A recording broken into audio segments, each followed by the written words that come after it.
ಪಿತನ ಸುತನ ಮತ್ತು ಪವಿತ್ರಾತ್ಮನ ನಾಮದಲ್ಲಿ ಆಮೇನ್. ಪ್ರಭು ಯೇಸು ಕ್ರಿಸ್ತರೇ, ನೀವು ನಿಮ್ಮ ಭೂಮಿಯ ಆಗಮನದ ಜೀವನ ಮುಖಾಂತರ ಕುಟುಂಬಗಳನ್ನು ಪವಿತ್ರೀಕರಿಸಿದ್ದೀರಿ. ನಿಮ್ಮ ಪಿತ ಪುರುಷ ಸ್ತ್ರೀಯನ್ನು ಸಂರಕ್ಷಿಸುವುದರ ಮುಖಾಂತರ, ಸೃಷ್ಟಿಸುವುದರ ಮುಖಾಂತರ ನಿಮ್ಮ ಹೋಲಿಕೆಯ, ನಿಮ್ಮ ಸ್ವರೂಪದ ಪ್ರೀತಿಯನ್ನು ಭೂಮಿಗೆ ಹಂಚಿದ್ದೀರಿ. ಪುರುಷ ಸ್ತ್ರೀಯ ಸಮಾಗಮ, ಸಂಗಮ ಕುಟುಂಬ ಜೀವನದ ಆರಂಭ ಎಂಬುದಾಗಿ ಆಜ್ಞೆ ಮಾಡಿ ಆ ಪುರುಷ ಸ್ತ್ರೀಯನ್ನು ಸತಿಪತಿಗಳಾಗಿ, ದಂಪತಿಗಳನ್ನಾಗಿ ಆಶೀರ್ವದಿಸಿದ್ದೀರಿ. ಕುಟುಂಬದಲ್ಲಿ ದೇವರ ಮತ್ತು ಪರರ ಪ್ರೀತಿ ಸಂಪರ್ಕ ಚಿರಕಾಲ ಬಾಳಲಿ ಎಂಬ ವಿಷಯದ ಬಗ್ಗೆ ನಾವು ಧ್ಯಾನಿಸುವಾಗ, ಈ ವಾಕ್ಯಗಳನ್ನು ಕೇಳುವ, ಸಂತ ಯೋನನ ಶುಭವಾರ್ತೆಯ ವಾಕ್ಯಗಳನ್ನು ಆಲಿಸುವ ಸದ್ಭಕ್ತರನ್ನು ಅರಸಿ ಆಶೀರ್ವದಿಸಿರಿ. ಅವರ ಜೀವನದ ಮೇಲೆ ನಿಮ್ಮ ಪ್ರೀತಿಯ ಮಮತೆಯ ಆಶೀರ್ವಾದಗಳನ್ನು, ಕೃಪೆಯನ್ನು ಸುರಿಸಿರಿ. ಆಮೇಲೆ ಕುಟುಂಬದಲ್ಲಿ ದೇವರ ಮತ್ತು ಪರರ ಪ್ರೀತಿ ಸಂಪರ್ಕ ಚಿರಕಾಲ ಬಾಳಲಿ. ಪ್ರಭು ಯೇಸುವಿನ ಸಂದೇಶ, ಶುಭ ಸಂದೇಶ, ಸಂತ ಯೋಹಾನನ ಬರೆದ ಶುಭ ಸಂದೇಶದಿಂದ ವಾಚನ, ಅಧ್ಯಾಯ 15 ವಾಕ್ಯಗಳು 11ರಿಂದ ಮುಂದುವರಿದು. ನನ್ನಲ್ಲಿರುವ ಆನಂದವು ನಿಮ್ಮಲ್ಲಿ ಇರಬೇಕಂತಲೂ ನಿಮ್ಮ ಆನಂದವು ತುಂಬಿ ತುಳುಕಬೇಕಂತಲೂ ಇದನ್ನೆಲ್ಲ ನಿಮಗೆ ಹೇಳುತ್ತಿದ್ದೇನೆ. ನಾನು ಕೊಡುವ ಆಜ್ಞೆ ಏನೆಂದರೆ, ನಾನು ನಿಮ್ಮನ್ನು ಪ್ರೀತಿಸಿದಂತೆಯೇ ನೀವು ಸಹ ಒಬ್ಬರನ್ನೊಬ್ಬರು ಪ್ರೀತಿಸಬೇಕು. ಗೆಳೆಯರಿಗಾಗಿ ತನ್ನ ಪ್ರಾಣವನ್ನೇ ದಾರಿ ಎರೆಯುವ ಪ್ರೀತಿಗಿಂತ ಮಿಗಿಲಾದ ಪ್ರೀತಿ ಯಾರಲ್ಲೂ ಇಲ್ಲ. ನಾನು ಆಜ್ಞಾಪಿಸಿದಂತೆ ನಡೆದರೆ ನೀವು ನನ್ನ ಗೆಳೆಯರು. ನಾನಿನ್ನು ನಿಮ್ಮನ್ನು ದಾಸರೆಂದು ಕರೆಯುವುದಿಲ್ಲ, ಧಣಿಯ ಕೆಲಸ ಕಾರ್ಯ ದಾಸನಿಗೆ ತಿಳಿಯವು. ನಾನಾದರೂ ಪಿತನಿಂದ ಕೇಳಿಸಿಕೊಂಡದ್ದನ್ನೆಲ್ಲ ನಿಮಗೆ ತಿಳಿಸಿದ್ದೇನೆ. ಈ ಕಾರಣ ನಿಮ್ಮನ್ನು ಗೆಳೆಯರೆಂದು ಕರೆದಿದ್ದೇನೆ. ನೀವು ನನ್ನನ್ನು ಆರಿಸಿಕೊಳ್ಳಲಿಲ್ಲ, ನಾನೇ ನಿಮ್ಮನ್ನು ಆರಿಸಿಕೊಂಡಿದ್ದೇನೆ. ನೀವು ಲೋಕಕ್ಕೆ ಹೋಗಬೇಕು, ಸಫಲರಾಗಬೇಕು, ಆ ಫಲ ಶಾಶ್ವತವಾಗಿರಬೇಕೆಂದೇ ನಿಮ್ಮನ್ನು ನೇಮಿಸಿದ್ದೇನೆ. ಹೀಗಿರಲಾಗಿ ನೀವು ನನ್ನ ಹೆಸರಿನಲ್ಲಿ ಪಿತನಿಂದ ಏನು ಕೇಳಿದರೂ ನಿಮಗೆ ಅದು ಸಿಗುವುದು. ನೀವು ಒಬ್ಬರನ್ನೊಬ್ಬರು ಪ್ರೀತಿಸಬೇಕೆಂಬುದೇ ನಾನು ನಿಮಗೆ ಕೊಡುವ ಆಜ್ಞೆ. ದೇವರ ವಾಕ್ಯವಿದು. ದೇವರಿಗೆ ಕೃತಜ್ಞತೆ ಸಲ್ಲಲಿ.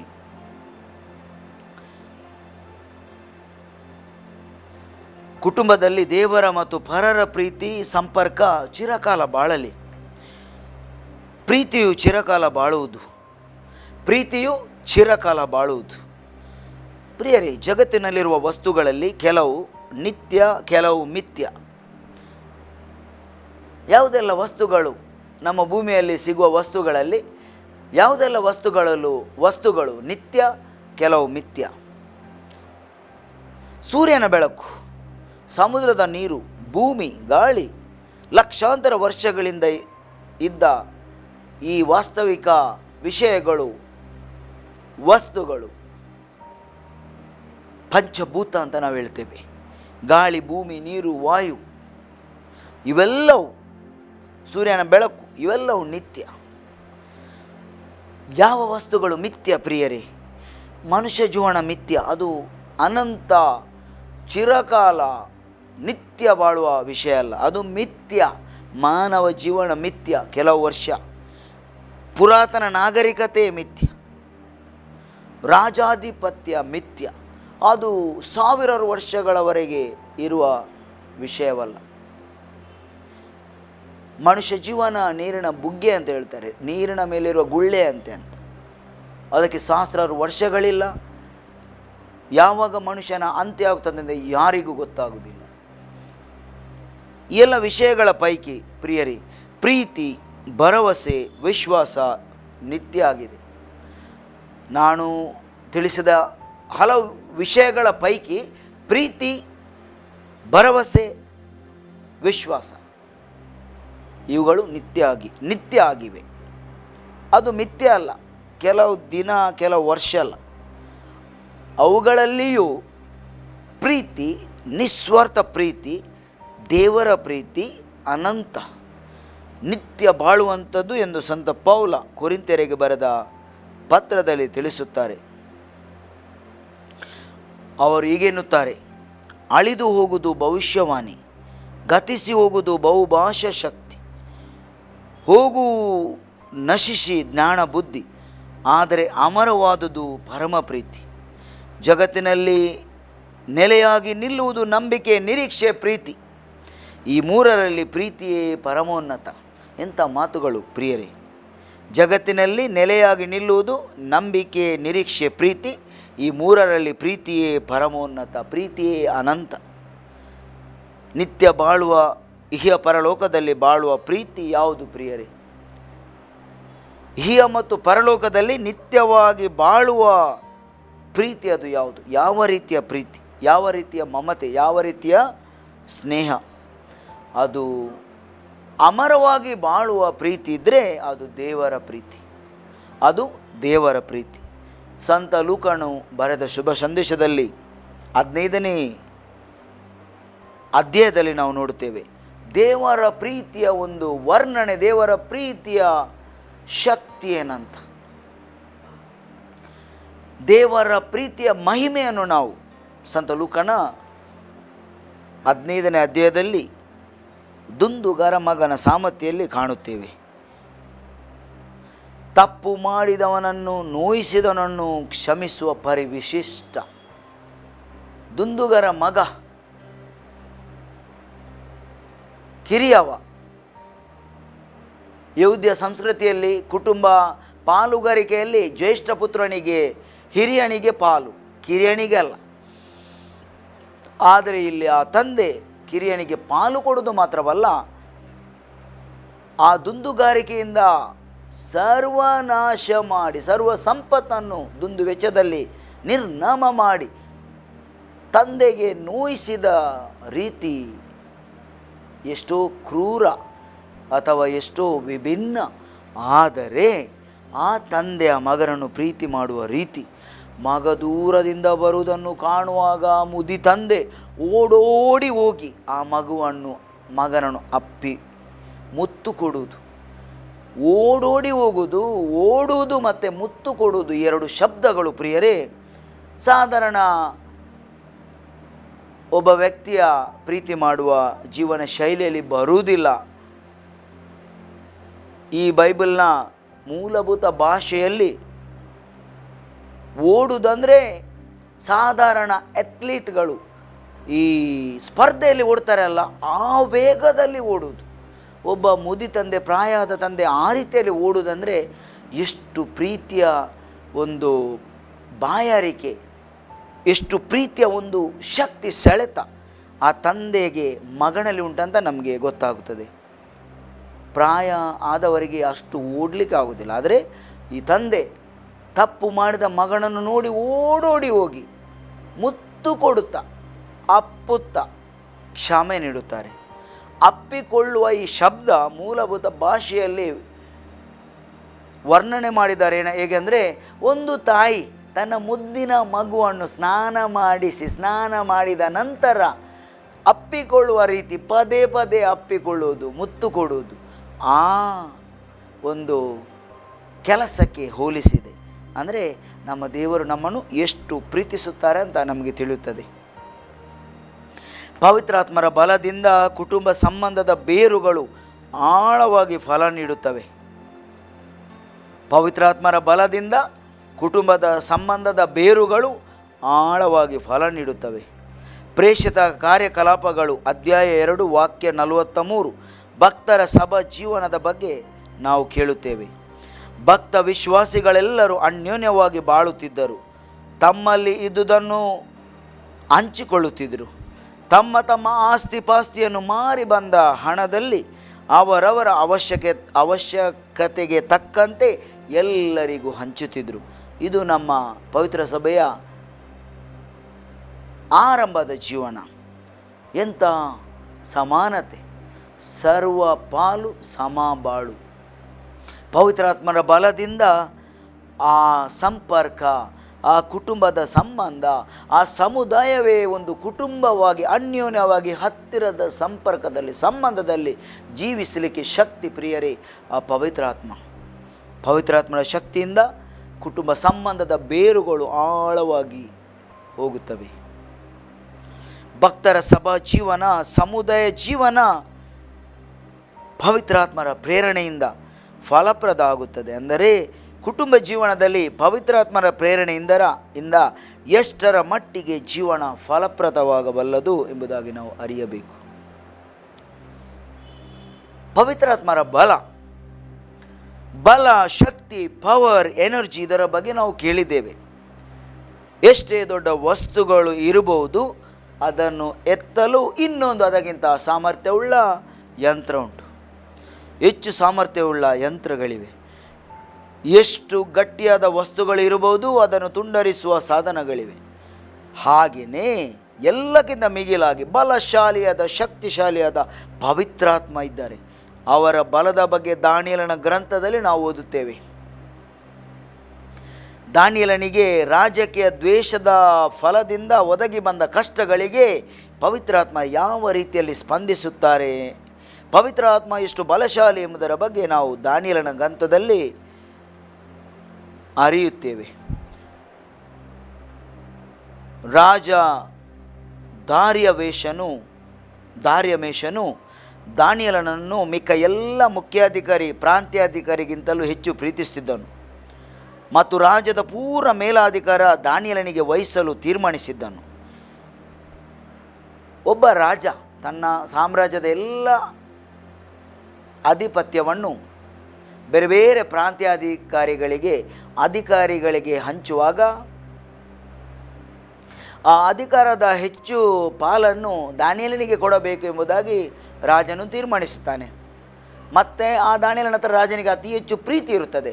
ಈ ಒಂದೇ ಒಂದು ದ್ವೇಷದಲ್ಲಿ, ಮತ್ಸರದಲ್ಲಿ ದಾನಿಯೇಲನಿಗೆ ಕೀಟಲೆ ಕಷ್ಟ ಆರಂಭ ಆಗುತ್ತದೆ. ಉಳಿದವರೆಲ್ಲರೂ ಧರ್ಮದ ಆರೋಪ, ಇಲ್ಲ ಸಲ್ಲದ ಆರೋಪ ಈ ದಾನಿಯೇಲನ ಮೇಲೆ ಹೊರಿಸಿ ರಾಜನಿಂದ ಶಿಕ್ಷೆ ಕೊಡಿಸಬೇಕೆಂಬ ಆಲೋಚನೆ ಅವರಿಗೆ ಬರುತ್ತದೆ. ಬೇರೆ ಯಾವ ಆರೋಪ ಇಲ್ಲದಿರುವಾಗ ದೇವರ ವಿಚಾರವಾಗಿ ಆರೋಪ, ಕುಂಟು ನೆಪ ಹೊರಿಸುವುದು ನಾವು ಕಾಣುತ್ತೇವೆ. ಹಾಗೆಯೇ ಉಳಿದ ಎಲ್ಲ ಆಡಳಿತಗಾರರು, ಪ್ರಾಂತ್ಯಾಧಿಕಾರಿಗಳು ಜೊತೆ ಸೇರಿ ಒಂದು ಒಮ್ಮತದ ಅಭಿಪ್ರಾಯವನ್ನು ರಾಜನಲ್ಲಿಗೆ ತಿಳಿಸುತ್ತಾರೆ. ಆ ಅಭಿಪ್ರಾಯದ ಪ್ರಕಾರ ಒಂದು ಆದೇಶವನ್ನು ಎಲ್ಲ ಜನರಿಗೆ ತಿಳಿಸಲು ರಾಜನ ಹತ್ರ ಬೇಡಿಕೆ ಹೋಗುತ್ತದೆ. ಆ ಆದೇಶ ಏನು? ರಾಜನಿಗೆ ಇಂಥ ಆದೇಶ ಕೊಡಲು ಮನಸ್ಸಿದ್ದಿಲ್ಲ. ಆದರೆ ಅದು ಪರ್ಷ್ಯದ ಧರ್ಮಶಾಸ್ತ್ರದ ಪ್ರಕಾರ, ಧಾರ್ಮಿಕ ಕಟ್ಟಳೆಗಳ ಪ್ರಕಾರ, ಪರಂಪರೆಯ ಪ್ರಕಾರ ಅಂಥ ಆದೇಶ ರಾಜ ಕೊಡಬೇಕಿತ್ತು. ಅಂತಹ ಸಂಪ್ರದಾಯ ಇತ್ತು. ಅದೇ ಪ್ರಕಾರ ರಾಜ ಆ ಸಂಪ್ರದಾಯವನ್ನು ಮುರಿಯಲಿಕ್ಕೆ ಆಗುವುದಿಲ್ಲ. ಆದರೆ ರಾಜನಿಗೆ ಒಂದು ಒಳಸಂಚು ಮಾಡಿ ಈ ಪ್ರಾಂತ್ಯಾಧಿಕಾರಿಗಳು ದಾನಿಯೇಲನ ಮೇಲಿನ ಮತ್ಸರದಿಂದ ಈ ಒಂದು ಆಜ್ಞೆಯನ್ನು ಕೊಡಲು ತಿಳಿಸುತ್ತಾರೆ. ಯಾವನು ಆಜ್ಞೆ ಏನು? ಯಾರಾದರೂ 30 ದಿನಗಳ ತನಕ ರಾಜರಾದ ತಮಗೆ ಹೊರತು ಬೇರೆ ಯಾವ ದೇವರಿಗಾಗಲಿ ಮನುಷ್ಯನಿಗಾಗಲಿ ಪ್ರಾರ್ಥನೆ ಮಾಡಬಾರದು. ಮಾಡಿದರೆ ಸಿಂಹಗಳಿಗೆ ಆ ವ್ಯಕ್ತಿಯನ್ನು ಕೊಡಲಾಗುವುದು. ಇಂಥ ಶಾಸನಕ್ಕೆ ರಾಜನ ರುಜು ಮುದ್ರಿತವಾದರೆ ಅದು ಶಾಶ್ವತ ಶಾಸನ ಆಗುವುದು ಎಂಬ ವಿಷಯವನ್ನು ರಾಜನಲ್ಲಿಗೆ ಈ ಪ್ರಾಂತ್ಯಾಧಿಕಾರಿಗಳು ತಿಳಿಸುತ್ತಾರೆ. ಶಾಸನ ಪ್ರಕಟಿಸಲಾಗುತ್ತದೆ. ಶಾಸನಕ್ಕೆ ರಾಜನ ಅಂಕಿತ ಮುದ್ರೆ ಬಿದ್ದ ನಂತರ ಅಧಿಕೃತ ಆಜ್ಞೆ ಆಗುತ್ತದೆ. ಈ ಆಜ್ಞೆ ಪ್ರಕಟಿಸಿದ ನಂತರ ಈ ಪ್ರಾಂತ್ಯಾಧಿಕಾರಿಗಳು ಪುನಃ ರಾಜನ ಹತ್ರ ಬರುತ್ತಾರೆ. ರಾಜರೇ, ನೀವು ಶಾಸನವನ್ನು ಹೊರಡಿಸಿದ್ದೀರಲ್ಲ, ಆದರೆ ದಾನಿಯೇಲನು ನಿಮ್ಮ ಶಾಸನವನ್ನು ಮಾನ್ಯ ಮಾಡುತ್ತಿಲ್ಲ. ಬದಲಿಗೆ ದಿನಕ್ಕೆ 3 ಸಲ ಅವನ ದೇವರಿಗೆ ಅವನು ಪ್ರಾರ್ಥನೆ ಮಾಡುತ್ತಾನೆ. ರಾಜ ಶಾಸನ ಆದ್ದರಿಂದ ಬೇರೇನೂ ಉಪಾಯ ಇಲ್ಲದೆ ದಾನಿಯೇಲನನ್ನು ಸಿಂಹದ ಗವಿಯೊಳಗೆ ಬಿಡಲಾಯಿತು. ರಾಜನಿಗೆ ಬೇರೆ ಯಾವುದೇ ಉಪಾಯ ಇದ್ದಿಲ್ಲ. ದಾನಿಯೇಲನ ಮೇಲೆ ಪ್ರೀತಿ ಇತ್ತು. ಆದರೆ ರಾಜ ಶಾಸನ ಆಜ್ಞೆ ಆದ್ದರಿಂದ ರಾಜ ಅದನ್ನು ಹಿಂಪಡೀಲಿಕ್ಕೆ ರಾಜನಿಗೆ ಆಗುವುದಿಲ್ಲ. ಆದ್ದರಿಂದ ಬೇರೆ ಯಾವುದೇ ಉಪಾಯ ಇಲ್ಲದೆ ದಾನಿಯೇಲನನ್ನು ಸಿಂಹದ ಗವಿಯೊಳಗೆ ಇಡುತ್ತಾರೆ. ರಾಜ ಆಜ್ಞೆ ಆಗುತ್ತದೆ, ಸಿಂಹದ ಗವಿಯೊಳಗೆ ದಾನಿಯೇಲನನ್ನು ಸಿಂಹದ ಗವಿಯೊಳಗೆ ಇಡಲು ರಾಜ ಆಜ್ಞೆ ಮಾಡುತ್ತಾನೆ, ಬೇರೆ ಉಪಾಯ ಇಲ್ಲದೆ. ರಾಜನು ವ್ಯಸನ ಪಡುತ್ತಾ ಇದೇ ರೀತಿ ಆ ಇಡೀ ರಾತ್ರಿ ನಿದ್ರಾಹೀನನಾಗುತ್ತಾನೆ. ಮಾರನೇ ದಿವಸ ಬೆಳಿಗ್ಗೆ ನೋಡುವಾಗ ದಾನಿಯೇಲನು ಉತ್ತರಿಸಿದನು, ನನ್ನ ದೇವರು ತಮ್ಮ ದೇವದೂತರನ್ನು ಕಳುಹಿಸಿ ಸಿಂಹಗಳ ಬಾಯನ್ನು ಬಂಧಿಸಿದರು ಅಂತ. ರಾಜನೂ ನಿದ್ದೆ ಇಲ್ಲದೆ ಬೇಗ ಮುಂಜಾನೆ ಬಂದು ನೋಡುವಾಗ, ದಾನಿಯೇಲನೇ ಏನಾಯಿತು, ನೀನು ಬದುಕಿದ್ಯಾ ಅಂತ ಕೇಳುವಾಗ ದಾನಿಯೇಲನು ಈ ಮಾತುಗಳನ್ನು ತಿಳಿಸ್ತಾನೆ, ನನ್ನ ದೇವರು ತಮ್ಮ ದೇವದೂತರನ್ನು ಕಳುಹಿಸಿ ಸಿಂಹಗಳ ಬಾಯನ್ನು ಬಂಧಿಸಿದರು ಅಂತ. ಏನೊಂದು ಆಶ್ಚರ್ಯ! ಪವಿತ್ರಾತ್ಮರ ಶಕ್ತಿ ಪ್ರಿಯರೇ. ಅದು ಸಿಂಹದ ಬಾಯಿಂದ, ಸಿಂಹದ ಮಧ್ಯೆ ಇರುವ ಒಬ್ಬ ವ್ಯಕ್ತಿಯನ್ನು, ದಾನಿಯೇಲನನ್ನು ಪವಿತ್ರಾತ್ಮ ರಕ್ಷಿಸುವುದು. ದೇವದೂತ, ಪವಿತ್ರಾತ್ಮ, ದೇವರ ಶಕ್ತಿ. ಯಾವ ಸಿಂಹ, ಹಸಿದ ಸಿಂಹ ಹತ್ತಿರ ಇರುವ ಮನುಷ್ಯನನ್ನು ತಿನ್ನದೇ ಇರುವುದು, ಆದರೆ ಪವಿತ್ರಾತ್ಮ ಮನುಷ್ಯ ದಾನಿಯೇಲನ ಹತ್ತಿರ ಇರುವಾಗ ಸಿಂಹಕ್ಕೆ ಹಸಿವು ಇಲ್ಲ. ಸಿಂಹ ಕ್ರೂರಿದ್ದ ಸಿಂಹ ದೀನತೆಯ ಸೌಮ್ಯ ಸ್ವಭಾವದ ಪ್ರಾಣಿಯಾಗಿ ಬದಲಾವಣೆಯಾಗುತ್ತದೆ. ಇದು ಪ್ರಿಯರೇ ಪವಿತ್ರಾತ್ಮರ ಶಕ್ತಿ. ವೈವಾಹಿಕ ಜೀವನದಲ್ಲಿ, ಕುಟುಂಬ ಜೀವನದಲ್ಲಿ ಆ ಪವಿತ್ರಾತ್ಮರ ಶಕ್ತಿ ಇದ್ದರೆ ಕುಟುಂಬದಲ್ಲಿ ಪರ ಮತ್ತು ದೇವರ ಪ್ರೀತಿಯ ಸಂಪರ್ಕ ಚಿರಕಾಲ ಬಾಳುತ್ತದೆ. ಆದ್ದರಿಂದ ಕುಟುಂಬ ಜೀವನದ ಪವಿತ್ರಾತ್ಮರ ಶಕ್ತಿಯಲ್ಲಿ ಇರಬೇಕು. ಪ್ರಿಯರೇ, ದೇವರ ಪ್ರೀತಿ ಚಿರಕಾಲ ಬಾಳಬೇಕಾದರೆ ಪೋಷಕರು ಕೆಲವು ಕರ್ತವ್ಯಗಳನ್ನು ಕುಟುಂಬದಲ್ಲಿ ಪಾಲಿಸಬೇಕು. ಬಾಲ್ಯದಲ್ಲೇ ಮಕ್ಕಳನ್ನು ಸರಿದಾರಿಯಲ್ಲಿ ಪಳಗಿಸು, ಮುಪ್ಪಿನಲ್ಲೂ ಅವರು ಆ ಪದ್ಧತಿ ಮೀರಿ ನಡೆದಿರಲಿ ಎಂಬ ಒಂದು ಆದೇಶ ಹಳೆ ಒಡಂಬಡಿಕೆಯಲ್ಲಿ ಸಿರಾಕನ ಗ್ರಂಥದಲ್ಲಿ ನಾವು ನೋಡುತ್ತೇವೆ. ಸುಜ್ಞಾನ ಗ್ರಂಥದಲ್ಲಿ ನಮಗೆ ಗಾದೆ ತಿಳಿದಿದೆ, ಗಿಡವಾಗಿ ಬಗ್ಗದ್ದು ಮರವಾಗಿ ಬಗ್ಗಿತೇ ಎಂಬ ಗಾದೆ. ಹಾಗೆಯೇ ಬೈಬಲ್ನಲ್ಲಿ ತಿಳಿಸಲಾಗಿದೆ, ಸುಜ್ಞಾನ ಗ್ರಂಥದಲ್ಲಿ, ಬಾಲ್ಯದಲ್ಲಿ ಮಕ್ಕಳನ್ನು ಸರಿದಾರಿಯಲ್ಲಿ ಪಳಗಿಸು, ಮುಪ್ಪಿನಲ್ಲೂ ಅವರು ಆ ಪದ್ಧತಿ ಮೀರಿ ನಡೆಯದಿರಲಿ. ಪವಿತ್ರಾತ್ಮರ ಸಪ್ತ ವರಗಳು, ಗಲಾತ್ಯರಿಗೆ ಬರೆದ ಪತ್ರ 5ನೇ ಅಧ್ಯಾಯ 22ನೇ ವಾಕ್ಯಗಳು. ಪವಿತ್ರಾತ್ಮರ ವರಗಳು ನಮಗೆ ಬೇಕಾಗಿವೆ. ಕುಟುಂಬದಲ್ಲಿ ಪ್ರೀತಿ ಸಂಪರ್ಕ, ದೇವರ ಪ್ರೀತಿ ಇರಬೇಕಾದ್ರೆ ಜ್ಞಾನ, ಬುದ್ಧಿ, ದೈವ ಪ್ರೀತಿ, ಭಕ್ತಿ, ತಿಳುವಳಿಕೆ, ಜಾಣ್ಮೆ, ಶಕ್ತಿ, ಇವೆಲ್ಲ ಪವಿತ್ರಾತ್ಮರ